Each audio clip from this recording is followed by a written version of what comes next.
दोस्तों, एक आदमी बर्फ बनाने वाली कंपनी में काम किया करता था। एक दिन कारखाना बंद होने से पहले अकेले ही फ्रिज वाले कमरे को चेक करने गया और चक्कर लगाते लगाते गलती से दरवाज़ा बंद हो गया और वह अंदर बर्फ वाले हिस्से में फंस गया। छुट्टी का वक्त था तो सब लोग काम करे घर की ओर जा रहे थे। किसी ने भी उस व्यक्ति के ऊपर ध्यान नहीं दिया कि कोई अंदर फंसा भी होगा।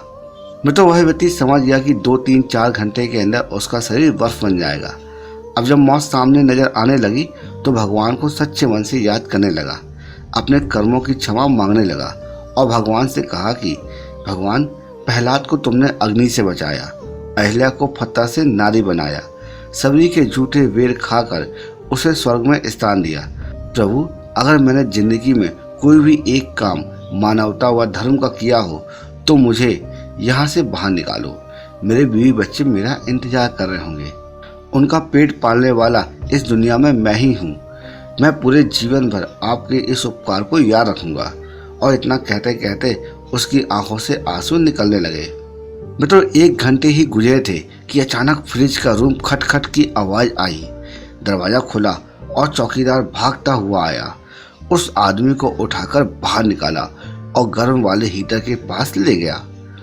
उसकी हालत कुछ देर बाद ठीक हुई तो उसने चौकीदार से पूछा कि आप अंदर कैसे आए।